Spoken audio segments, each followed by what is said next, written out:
अस्सलाम वालेकुम जी वीरो, क्या हाल ने? ठीक है, होर सुनाओ, सेहत कैसी है? तो चेक करो माशाल्लाह। इस तो पहला तुहाडे नाल वीडियो शेयर की सी, फल लै रही सी। हुण तुसी कपाह दी रवानगी चेक करो। तुसां देखो कोई शै खेल शेल कोई शै नहीं नज़र आ रही। टिंडे चेक करो, फल चेक करो तुसी।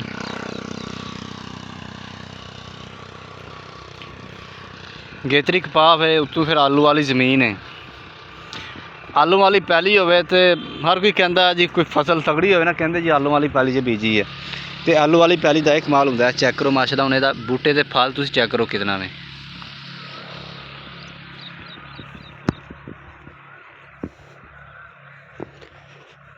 चेक करो और माशाल्लाह ये महीने के अंदर अंदर ये कपाह खिड़ना शुरू हो जानी है। तुसीं वेखो हुण टिंडे बने ने माशाल्लाह। चेक करो,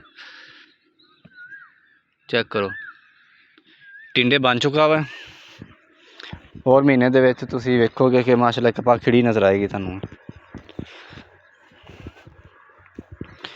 एक आलू आलू पैली सी, उत्तों फिर गोड्डी की वे। गोड्डी करके फिर इनू कोई 15-20 दिन छड्डी रखिया। गोड्डी का चंगा असर होया, फिर खाद पा के पानी लाया वे। तो फिर देखो माशाल्लाह कपाह की रवानगी किस तरह में, किस तरह दिनों से आ गई है। कपाह रेडी हो गई है बिल्कुल। चेक करो तुसीं, फल चेक करो। आप हले विच नहीं वड़े, मैं तुहानूं बाहरों बारी दिखा रहा। चेक करो, ए चेक करो।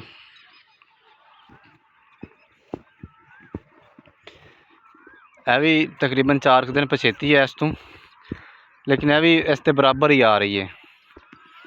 इसनूं टिंडे इसनूं भी बनते पे। चेक करो, यह चेक करो, टिंडा इसनूं भी बनया वे।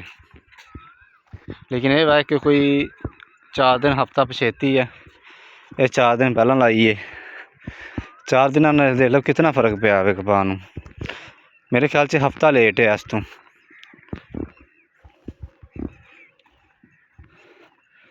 बाकी यही आ, हुण जिस तरह इत्थे असीं डिसीजन करना हुंदा वे।